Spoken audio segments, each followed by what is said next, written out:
やばいですよ、しゅうせみだ。本日なんですけど、本日は皆さん、たるみ、皆さん気になりませんか？そこでちょっと僕は効果を感じた美顔器なんですけども、皆さんの方にシェアできればなと思っております。それでは早速、いってみましょう。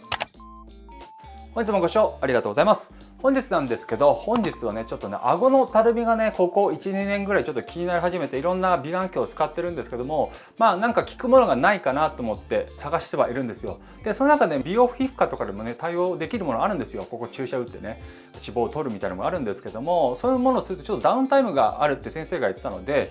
そのようなものはちょっとしないで、ここ2年間いろいろ美顔器の方を探す旅でいろいろしてきたんですけども、その中でね、最近ちょっといいものがあったので皆さんの方にシェアできればなと思ってるんですけども、こちらですね、メディキューブの商品でございます。独自のハイフモードですね、ハイフォーカスショットっていうんですけども、そちらが搭載されております。主にね、リフトアップだったりとかたるみだったりとかフェイスラインの改善ですね、アプローチできるものだったりするんですけど、3万9000とかそんぐらい4万円ぐらいで購入できるものなんですけど、ハイフを施術で考えるとかなり安い、あとホームケアの商品としてはかなり安いので、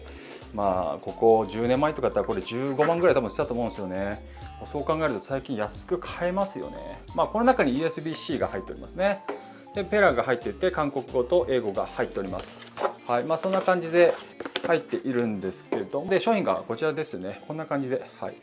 ヘッドがこんな感じですね。主にね、リフトアップ、たるみ、フェイスラインの改善のアプローチできるね、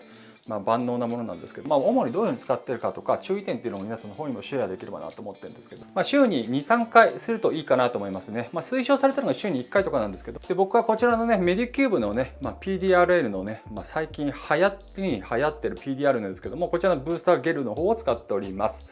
こちらなんですけども、肌に優しいジェルで、敏感肌でも安心というところで、いろんな方にお勧めできるんじゃないかなと思うところと、プラス PDRN どんな感じなのかっていうのをちょっと僕はね、ちょっと試してみたかったので、こちらの方を使ってるんですけど、でこちらがね、クリニック級の高出力なのに、痛みない、赤みない、ダウンタイムがないっていうところで、どうなのか、ここもう2週間以上使ってるんですけど、ちょっといい点悪い点みたいなところをちょっとまとめましたので、参考にしていただければと思うんですけど、こちらなんですけど、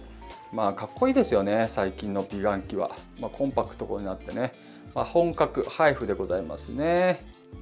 はい。で、こちらがね、ここから肌に当てると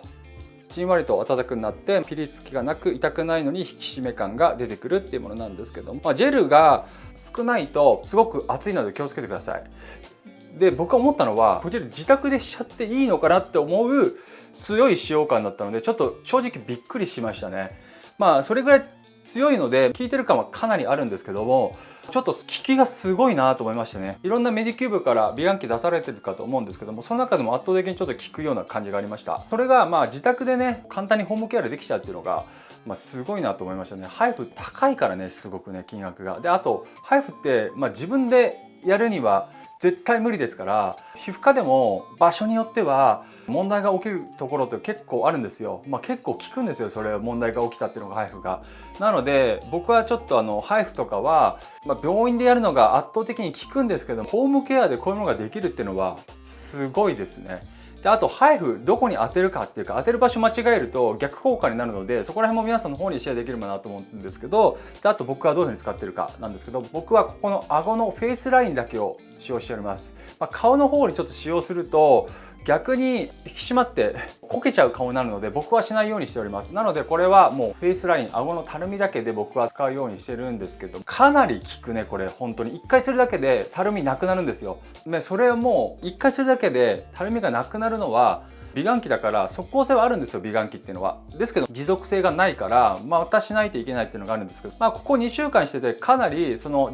保たれる感じがあるので、するのとしないのだともう圧倒的に違うんですよ。でプラスこの PDR のブースタージェルなんですけど、 PDRN 感はあんまりないかなっていうところと、あとこちら他のねゲルのものと考えるとちょっと乾燥してちょっとゲルが飛んじゃう感じがするので、このゲルじゃなくてもいいかなって正直思いました。でPDRN 使いたい方はいいのかなと思うんですけど、 PDRN の効果ってちょっと分かりづらいっていうか、効果を感じづらいんですよ。即効性もあんまなかったりするので、そこら辺はちょっと、これを全部使い切ったぐらいのところでちょっとまた改めて皆さんの方にエッセンス関係でシェアできればなと思うんですけど、でこちらはね、もう本当にたるみや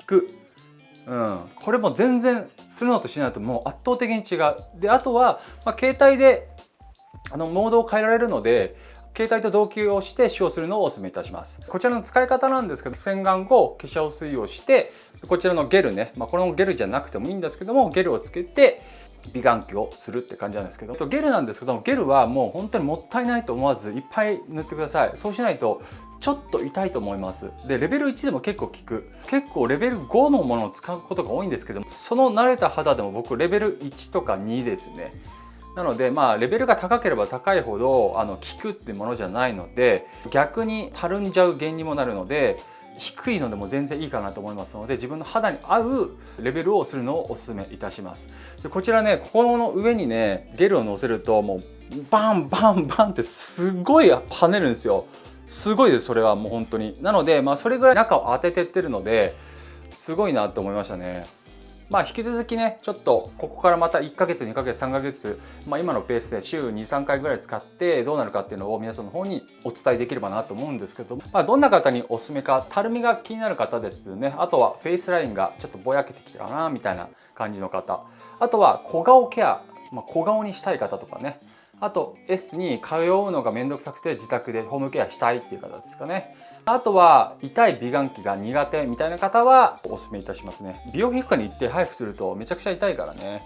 そう考えるとこれはいいのかなと思いますね。でハイフって美容皮膚科だとゲルめちゃくちゃ塗るので、そんぐらい塗った方がいいかなって感じですかね。で合わせてこちらのゲルなんですけど、ゲルはどのゲルでもいいかなと思うんですけど、最初はこの推奨されているこのゲル使うのがいいのかなと思いますね。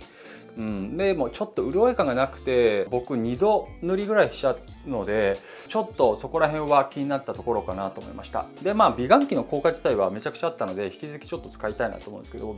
やっぱりねメディキューブの美顔器いいですね。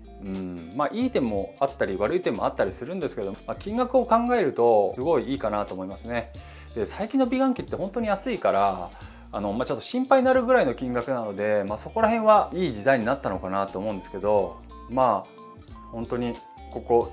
10年ぐらいとか前だと15万とか多分これ普通にしちゃうので、もっとするのかな、18、20ぐらいねするものが過去いっぱいあったんですけども、最近ではもういろんなものが出てきたので、こういう大手からね出ると信頼もあるし、ちゃんとしたテストもしてるしっていうのがあるので、こちらしっかりね皮膚科でもちゃんとテスト済みだったりとか安全基準をクリアしてたりするので、ホームケアとして使う分にはかなりおすすめかなと思いますね。で一つ顎のラインぐらいでいいと思います。他はあんまやらない方がいいかなと思います。逆にちょっとシュッてなりすぎちゃってちょっと老けた感じになるので、ここら辺のねバタフライラインとかはふっくらした方が若く見えるので、ここら辺はあんまりするのをお勧めしないですね。これは僕のちょっと参考までにしてもらえばなと思うんですけれども、あとこちら当てちゃいけない部分が結構あるので、T ゾーンだったりとか、あとは鼻、あとは目とかもそうなんですけども、あと喉仏とか、あと顎のこの骨のところとかもダメだったりとか、あと口周りもダメなので、結構ダメなところがあるので、しっかり使用する時に確認してください。はい、ここ2週間ぐらい使用しててめちゃくちゃ効果があったので、皆さんの方にシェアさせていただきました。顎ね結構すっきりしてきたんじゃないかなと思うんですけど、参考にしてくれれば非常に嬉しいかなと思います。はい、そんな感じで何かわからないことありましたら下のコメント欄の方にコメントいただければと思います。今回も最後まで見ていただきありがとうございました。今回の動画がいいねと思いましたら高評価、チャンネル登録よろしくお願いいたします。それではまた次回の動画でお会いしましょう。じゃあね、アニョン。